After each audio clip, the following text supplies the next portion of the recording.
ZEE5 ಇರುವಾಗ ನೀವು ನಿಮ್ಮ ನೆಚ್ಚಿನ ಶೋಗಳನ್ನ ಎಂದಿಗೂ ಮಿಸ್ ಮಾಡಿಕೊಳ್ಳುವುದಿಲ್ಲ. ಅದು ಸಂಪೂರ್ಣ ಉಚಿತವಾಗಿ.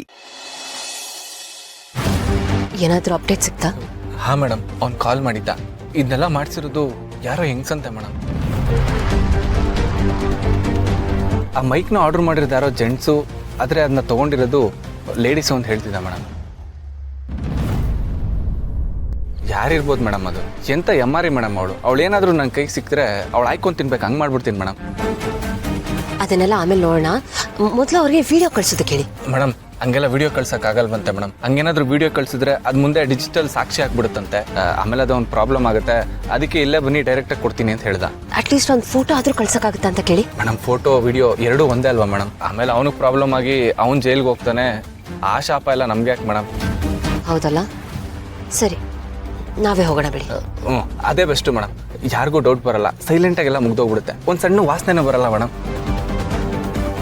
ಹೋಗೋಣ ಮೇಡಮ್, ಬನ್ನಿ ಮೇಡಮ್. ಇಲ್ಲ ಈಗ ಬೇಡ, ಗೌತಮ್ ಅವ್ರಿಗೆ 7:30 ಒಂದು ಇಂಟರ್ವ್ಯೂ ಇದೆ. ಅವ್ರು ಹೋದ್ಮೇಲೆ ನಾವು ಹೋಗೋಣ. ಸರಿ ಮೇಡಮ್, ಆಯ್ತು. ಮೇಡಮ್ ಆಮೇಲೆ ಇವತ್ತು ಬೆಳಿಗ್ಗೆ ಮೀಟ್ ಆಗಿದ್ವಲ್ಲ, ಆ ಜಾಗದಲ್ಲಲ್ವಂತೆ, ಬೇರೆ ಲೊಕೇಶನ್ ಕಳಿಸ್ತೀನಿ, ಅಲ್ಲಿ ಬನ್ನಿ ಮೀಟ್ ಆಗೋಣ ಅಂತ ಹೇಳಿದ್ದಾನೆ. ಸರಿ ಓಕೆ. Okay madam. ಇವರಿಬ್ರು ಯಾರನ್ನ ಮೀಟ್ ಮಾಡಕ್ ಹೋಗ್ತಿದ್ದಾರೆ? ಅದೇ ಕಂಡಿಡಿಯೋದು. ಬಿಡ್ರಿ, ಇದೆಲ್ಲ ನಾನೇ ಮಾಡ್ಕೋತೀನಿ. ಅರೆ ಒಂದಷ್ಟು ದಿನ ನಾನೇ ಮಾಡಬೇಕು, ರೂಲ್ಸ್ ಇರೋದೇ ಹಾಗೆ. ಹೌದಾ? ಅದಲ್ಲದೆ ಇವತ್ತು ನೀವು ಇಂಟರ್ವ್ಯೂಗೆ ಹೋಗ್ತಿದ್ದೀರಾ, ಸೊ ನಿಮ್ಮನ್ನ ನಾನೇ ರೆಡಿ ಮಾಡಿ ಕಳಿಸ್ಬೇಕು. Thank you. ಅದನ್ನ ನೀವೇ ಇಟ್ಕೊಳ್ಳಿ. ಬೇರೆ ಏನಾದರೂ ಬೇಕಿತ್ತ? ಅದನ್ನು ನೀವೇ ಇಟ್ಕೊಳ್ಳಿ. ಏನ್ರಿ ನೀವು? ನಾನು ಇವತ್ತು ನಿಮ್ಮ ಬಗ್ಗೆ, ಮಗು ಬಗ್ಗೆ ಮಾತಾಡ್ಬೇಕು ಅಂತಿದ್ದೀನಿ. ನಿಮ್ಮಿಂದ ಏನು ಜೋಶೇ ಸಿಗ್ತಾ ಇಲ್ವಲ್ರಿ, ಏನು ಪುಷ್ಯ ಇಲ್ವಲ್ಲ. ನೀವು ನನಗೆ ಉತ್ಸಾಹ ತುಂಬ ಕಳ್ಸೋದು ಬಿಟ್ಬಿಟ್ಟು ನಿಮ್ಮ ರೆಸ್ಪಾನ್ಸ್ ನೋಡಿದ್ರೆ ಇಷ್ಟೊಂದು ನೀರಸವಾಗಿದೆಯಲ್ಲ, ಏನು ಸುಖ ಇಲ್ಲ ರೀ. ಅರೆ ಅದೆಲ್ಲ ಹಾಗಿರ್ಲಿ, ನನ್ ಬಗ್ಗೆ ಮಗು ಬಗ್ಗೆ ನೀವ್ ಯಾಕೆ ಮಾತಾಡ್ಬೇಕು? ನೀವಲ್ಲಿ ಹೋಗ್ತಿರೋದು ಬಿಸ್ನೆಸ್ ಮ್ಯಾನ್ ಗೌತಮ್ ದಿವಾನ್ ಆಗಿ. ನಿಮಗೆ ಅವಾರ್ಡ್ ಸಿಕ್ಕಿರೋದು ಬಿಸ್ನೆಸ್ ನ ಬೆಳೆಸಿರೋದಕ್ಕೆ, ಅಪ್ಪ ಆಗಿರೋದಕ್ಕಲ್ಲ. ಸೊ ನೀವಲ್ಲಿ ಹೋಗ್ಬಿಟ್ಟು ಬಿಸ್ನೆಸ್ ಪ್ರಮೋಟ್ ಮಾಡಿ, ಫ್ಯಾಮಿಲಿನಲ್ಲ. ಹೇಳ್ತಾ ಇರೋದು ಸರಿ, ಬಟ್ ನಾನು ಇವತ್ತು ಏನೇ ಅಚೀವ್ ಮಾಡಿದ್ರು ಅದರಲ್ಲಿ ನಿಮ್ಮ ಪಾಲಿದೆ, ನಿಮ್ಮ ಫ್ಯಾಮಿಲಿ ಪಾಲು ಇದೆ. ಸೊ ಸಂಸಾರ ಚೆನ್ನಾಗಿದ್ರೇ ಸಕ್ಸಸ್ ಸಿಗೋದು, ಆ ಸಕ್ಸಸ್ನ ಉಳಿಸ್ಕೊಳ್ಳೋದಕ್ಕೆ ಸಾಧ್ಯ ಆಗೋದು. ಸೊ ಫ್ಯಾಮಿಲಿ ಫಸ್ಟ್, ಮಿಕ್ಕಿದೆಲ್ಲ ನೆಕ್ಸ್ಟ್. ಅರ್ಥ ಆಯ್ತಾ? ಅರ್ಥ ಆಯ್ತು. ಇನ್ನೊಂದೇನಂದ್ರೆ, ನಾನು ಬಿಸ್ನೆಸ್ ಮ್ಯಾನ್ ಆಗಿರೋದಕ್ಕೆಲ್ಲ ನನ್ಗೆ ಅವಾರ್ಡ್ ಕೊಡ್ತಾ ಇರೋದು. ಮತ್ತೆ ಅಷ್ಟೋ ಇಷ್ಟೋ ಸಮಾಜ ಸೇವೆ ಮಾಡಿದ್ದೀನಲ್ಲ, ಆ ಕಾರಣಕ್ಕೆ ನನಗೆ ಅವಾರ್ಡ್ ಕೊಡ್ತಾ ಇದ್ದೀನಿ. ನಾನು ಈ ಅವಾರ್ಡ್ನ ಬಹಳ ಖುಷಿಯಿಂದ ತಗೋತಾ ಇದ್ದೀನಿ. ಆ್ಯಂಡ್ ಇದರಲ್ಲಿ ನಿಮ್ಮ ಪ್ರಭಾವ ತುಂಬಾ ಕೆಲಸ ಮಾಡಿದೆ. ನೀವು ನನ್ನ ಲೈಫಿಗೆ ಬಂದ ಮೇಲೇ ನನ್ನ ಮೈಂಡ್ಸೆಟ್ ಚೇಂಜ್ ಆಗಿತ್ತು. ಆ್ಯಂಡ್ ಲೈಫ್ನ, ಪ್ರಪಂಚನ ನೋಡೋ ರೀತಿ ಬದಲಾಗಿತ್ತು. ಒಂದಷ್ಟು ವಿಷಯಗಳಲ್ಲಿ ತಾವು ನನ್ನ ಗುರುಗಳು. ಗೌತಮ್ ಅವರೇ ಏನ್ ಹೇಳ್ತಿದ್ದೀರಾ? ಇರೋ ವಿಷಯನ ಹೇಳ್ತಾ ಇದ್ದೀನಿ.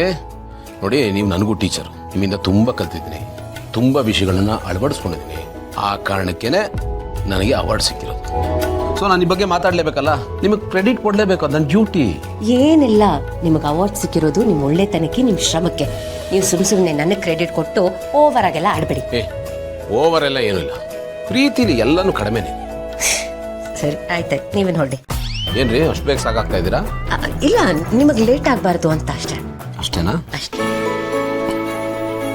ಬಾಯ್. ಬಾಯ್.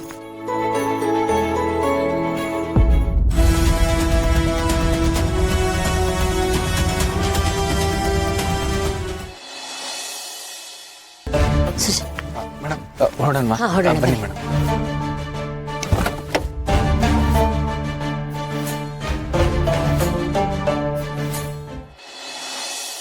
ಇದೇ ಜಾಗನಾ?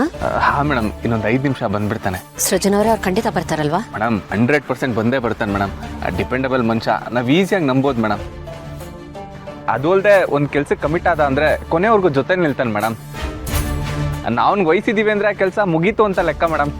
ಆದರೂ ಏನು ಮೇಡಮ್? ಅಲ್ಲ, ಈ ರೀತಿ ಕೆಲಸ ಮಾಡೋದು ಅವ್ರಿಗೆ ರಿಸ್ಕ್ ಅಲ್ವಾ? ಇನ್ಫಾರ್ಮೇಷನ್ನ ಇನ್ನೊಬ್ರಿಗೆ ಪಾಸ್ ಮಾಡೋದು, ಕಂಪ್ನಿಯಲ್ಲೇ ಕೆಲಸ ಮಾಡಿಬಿಟ್ಟು ಆ ಕಂಪ್ನಿ ಡೇಟಾನ ಇನ್ನೊಬ್ರಿಗೆ ಕೊಡೋದು ತಪ್ಪಲ್ವಾ? ಹಾಂ ತಪ್ಪೇ ಮೇಡಮ್. ಆದರೆ ನಾವು ಅಂದ್ಕೊಂಡಿದ್ದು ಇಷ್ಟೇ, ನಮ್ಮ ಉದ್ದೇಶ ಸರಿ ಇದ್ದರೆ ನಾವೇನು ಮಾಡಿದ್ರು ಕರೆಕ್ಟೇ ಮೇಡಮ್. ಅದು ಅಲ್ಲದೆ ನಾವು ಈ ಡೇಟಾನ ಅವ್ರ ಕಂಪ್ನಿ ವಿರುದ್ಧವಾಗೂ ಬಳಸ್ಕೋತಿಲ್ಲ ಅಥವಾ ಕೆಟ್ಟ ಕೆಲಸಕ್ಕೂ ಬಳಸ್ಕೋತಿಲ್ವಲ್ಲ ಮೇಡಮ್. ನಮ್ಮ ಕಷ್ಟಕ್ಕೋಸ್ಕರ ಬಳಸ್ಕೋತಿದ್ದೀವಿ. ಅದು ಅಲ್ಲದೆ ನಮ್ಮ ವಿರುದ್ಧವಾಗಿ ಕೆಟ್ಟ ಕೆಲಸ ಮಾಡ್ತಿದ್ದಾರಲ್ಲ ಮೇಡಮ್, ಅವ್ರಿಗೆ ಇಲ್ದಿರೋ ಭಯ, ಗಿಲ್ಟು ನಮಗೆ ಯಾಕೆ ಮೇಡಮ್? ನೀವು ವಿಷಯದಲ್ಲಿ ಇಷ್ಟೊಂದು ಸೆನ್ಸಿಟಿವ್ ಆಗಬೇಡಿ ಮೇಡಮ್. ನಾನೆಲ್ಲ ನೋಡ್ಕೋತೀನಿ. ಯಾರನ್ನ ಯಾವ ದಾರಿಲಿ ಹೋಗಿ ಹಿಡಿಬೇಕೋ ಅದೇ ದಾರಿಲಿ ಹೋಗಿ ಹಿಡಿಬೇಕು ಮೇಡಮ್. ನಾನೆಲ್ಲ ನೋಡ್ಕೋತೀನಿ ಮೇಡಮ್. ಹಾಂ, ಆದರೂ ನಮಗೆ ಸಹಾಯ ಮಾಡಕ್ಕೆ ಬಂದು ಅವ್ರಿಗೆ ತೊಂದರೆ ಆಗಬಾರ್ದಲ್ವಾ? ವಿಷಯ ಲೀಕ್ ಆದರೆ ಸಮಸ್ಯೆ ಆಗುತ್ತೆ ಮೇಡಮ್. ಆದರೆ ನನ್ನ ಫ್ರೆಂಡು ಎಲ್ಲನೂ ಮ್ಯಾನೇಜ್ ಮಾಡ್ತಾನೆ ಮೇಡಮ್. ಅದಕ್ಕೆ ಅವನು ಅಯ್ಯೋ ನಿನ್ನ ಮುಖ ಮುಚ್ಚ, ಫ್ರೆಂಡ್ಶಿಪ್ಪಲ್ಲಿ ಇಷ್ಟು ಮಾಡಿಲ್ಲ ಅಂದರೆ ಹೆಂಗೋ ಮುಚ್ಚ ಅಂತ ಹೇಳಿ ನನ್ನ ಬಾಯ ಮುಚ್ಚಿಸ್ಬಿಟ್ಟ ಮೇಡಮ್.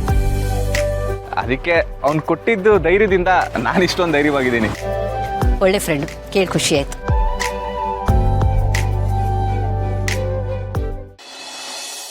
ಈಗೇನು ಹೇಳ್ತೀಯಣ್ಣ? ಅವಳು ಏನು ಮಾಡಲ್ಲ, ಅವಳ ಫೋಕಸ್ ಬೇರೆ ಕಡೆ ಇದೆ ಅಂತ ಹೇಳಿದೆ. ಈಗ ನೋಡಿ ಅವಳು ಏನು ಮಾಡಿದ್ದಾಳೆ ಅಂತ. ಏನು ಮಾಡ್ತಿಲ್ಲ ಅನ್ನೋ ತೋರಿಸ್ಕೊಂಡು ಒಳಗೆ ಎನ್ಕ್ವೈರಿ ಶುರು ಮಾಡ್ಕೊಂಡಿದ್ದಾಳೆ. ಅದಕ್ಕೆ ಹೇಳಿದ್ದು, ಯಾರನ್ನ ನಂಬಿದ್ರು ಅವಳನ್ನ ಮಾತ್ರ ನಂಬಕ್ಕಾಗಲ್ಲ ಅಂತ. ಅವಳ ವಿಷಯದಲ್ಲಿ ನಾವೆಷ್ಟು ಕೇರ್ಫುಲ್ ಆಗಿದ್ರು ಸಾಲ್ದಣ್ಣ. ಸಿಸ್ಟರ್, ನಾವು ಅವಳನ್ನ ಅಂಡರ್ ಎಸ್ಟಿಮೇಟ್ ಮಾಡಿದ್ವಿ ಅಂತ ಅನ್ಸುತ್ತೆ. ಪೂರ್ಣಸ್ ಭೂಮಿಗೆ ಅಂತ ತಿಳ್ಕೊಂಡಿದ್ವಿ, ಆದ್ರೆ ಅವಳು ಇಷ್ಟು ಖತರ್ನಾಕ್ ಆಗಿದ್ದಾಳೆ ಅಂತ ಈಗಲೇ ಗೊತ್ತಾಗಿತ್ತು. ಅಲ್ಲ, ಅವಳ ಜೊತೆಗೆ ಅವಳಿಂದಾಗೋ ಅಪಾಯನೂ ಅಂಡರ್ ಎಸ್ಟಿಮೇಟ್ ಮಾಡಿದ್ವಿ ಅಂತ ಅನ್ಸುತ್ತೆ. ಯಾವಾಗಲೂ ಹೀಗೆ ನೀನು ನನ್ನನ್ನು ಹಳ್ಳಕ್ಕೆ ತಳ್ಳದೆ. ಏನಾದರೂ ಉಪಯೋಗಕ್ಕೆ ಬರೀ ಅಡ್ವೈಸ್ ಕೊಡ್ತೀಯಾ? ಆಹಾ, ಬರೀ ಬೇಡ್ದಿರತ್ತೆ. ಒಂದೊಂದ್ಸಲ ಎಷ್ಟು ಉರಿಯತ್ತಂತಂದ್ರೆ ಕತ್ತಿಡಿದು ಸಾಯಿಸ್ಬಿಡೋಣ ಅಂತ ಅನ್ಸುತ್ತೆ. ಆದ್ರೆ ಏನ್ ಮಾಡೋದು? ಅಣ್ಣ ಅನ್ನೋ ಒಂದೇ ಕಾರಣಕ್ಕೆ ಸುಮ್ಮನೆ ಇದ್ದೀನಿ. ಏನ್ ಸಿಸ್ಟರ್ ನೀನು, ನನಗೆ ತೂತು ಉಗಿಯೋ ಬದಲು ಈ ಗಂಡಾಂತರದಿಂದ ಹೇಗೆ ಪಾರಾಗೋದು ಅಂತ ಯೋಚನೆ ಮಾಡು. ಆ ಪೂರ್ಣಸ್ ಭೂಮಿಕಾ ಬತ್ತಿಗೆ ಬೆಂಕಿ ಇಟ್ಟಾಗಿದೆ, ಅದು ನಮ್ಮ ಬುಡದಲ್ಲಿ ಯಾವಾಗ ಸಿಡಿಯುತ್ತೆ ಅಂತ ಗೊತ್ತಾಗಲ್ಲ. ಈಗ ಅದನ್ನು ಹಿಂಗೆ ಹ್ಯಾಂಡಲ್ ಮಾಡೋದು ಅಂತ ಯೋಚನೆ ಮಾಡು. ಆಮೇಲೆ ಪುರ್ಸೋತಾದಾಗ ನಂಗೆ ಹೊಡಿಯೋದೋ ಬಡಿಯೋದೋ ಕಚ್ಚೋದೋ ಏನಾದರೂ ಮಾಡು. ನಾನೀಗೇನ್ ಮಾಡಿ ಸಾಯ್ಲಿ? ನೀನೇ ಹೇಳು. ನನಗೆ ಯಾವ ದಾರಿನೂ ಕಾಣಿಸ್ತಾ ಇಲ್ಲ. ಆ ಫುಟೇಜ್ ಏನಾದರೂ ಭೂಮಿಕಾ ಕೈ ಸಿಕ್ಕಿದ್ರೆ ನಾವೇ ಮಾಡಿದ್ದು ಅಂತ ಗೊತ್ತಾಗ್ಬಿಡತ್ತಣ್ಣ. ಯಾವ ಕಾರಣನೂ ಹೇಳಕ್ಕಾಗಲ್ಲ, ಹೇಳಿ ತಪ್ಪಿಸ್ಕೊಳಕ್ಕೂ ಆಗಲ್ಲ. ಸರ ಕೊಟ್ಟಿದ್ದು ನಾವೇ, ಮೈಕ್ ಫಿಕ್ಸ್ ಮಾಡಿದ್ದು ನಾವೇ ಅಂತ ಅವಳು ಗೊತ್ತಾಗ್ಬಿಡತ್ತಣ್ಣ. ಹಾಗಾದ್ರೆ ಏನಾಗುತ್ತೆ ಗೊತ್ತಾ? ನೀನು ಕಟ್ಕೊಂಡಿದ್ಯಲ್ಲ ಶಕುಂತಲಾ ಕೋಟೆ, ನಿನ್ನ ಸಾಮ್ರಾಜ್ಯ ಎರಡು ಒಂದೇ ಕ್ಷಣದಲ್ಲಿ ಆಗ್ಬಿಡುತ್ತೆ. ಅನುಕಂಪದ ಆಧಾರದ ಮೇಲೆ ಒಂದಿಷ್ಟು ವೋಟ್ ಬ್ಯಾಂಕನ್ನು ಗಳಿಸ್ಕೊಂಡಿದ್ಯಲ್ಲ, ಅದನ್ನು ಕಳ್ಕೋಬೇಕಾಗತ್ತೆ. ಯಾವುದನ್ನ ನೀನು ಭದ್ರಕೋಟೆ ಅಂತ ತಿಳ್ಕೊಂಡಿದ್ಯಲ್ಲ, ಅಲ್ಲಿ ನಿನ್ನ ಠೇವಣಿನೂ ಉಳಿಯಲ್ಲ. ಹಂಗಾಗ್ಬಿಡುತ್ತಲ್ಲ ಸಿಸ್ಟರ್. ನನಗಾಗ್ತಿರೋ ಟೆನ್ಷನ್ ಸಾಲದು ಅಂತ ನನ್ನನ್ನು ಹೆದರಿಸಿ ಉರಿಯೋ ಬೆಂಕಿಗೆ ಪೆಟ್ರೋಲ್ ಸುರಿಸ್ತಾ ಇದೆಯಾ? ಅಯ್ಯೋ, ನಾನು ಇರೋ ವಿಷಯ ಅಂತಾನೆ ಹೇಳಿದ್ದು. ಇದಕ್ಕೆ ಏನಾದರೂ ಒಂದು ಪ್ಲಾನ್ ಮಾಡಿ ಸಿಸ್ಟರ್. ಅಪ್ಪ ನನಗೆ ಹೇಳ್ತಾ ಇದ್ದೀನಿ ಸಿಸ್ಟರ್, ಮುಂದಕ್ಕೆ ಹಿಂಗೆ ಆಗೋದು. ಈ ಗಂಡಾಂತರದಿಂದ ಪಾರಾಗೋದಕ್ಕೇನು ಉಪಾಯ ಏನಾದರೂ ಹುಡುಕು ಸಿಸ್ಟರ್. ಏನ್ ಮಾಡ್ಲಿ ಅಣ್ಣ, ತಲೆಗೇನೋ ಹೊಳಿತಾ ಇಲ್ಲ. ಹಾ ಸಿಸ್ಟರ್, ಒಂದು ಐಡಿಯಾ ಬಂತು. ಭೂಮಿಕಾಗೆ ಏನಾದರೂ ಮಾಡಿಬಿಟ್ರೆ, ಅವಳು ಹೊರಗೋಗೋ ದಾರಿಲಿ ಎಣ್ಣೆನೋ ಬಾಳೆಹಣ್ಣು ಸಿಪ್ಪೆನೋ ಹಾಕಿದ್ರೆ ಹೆಂಗೆ ಡಬ್ಬ ತರ ಇರತ್ತೆ.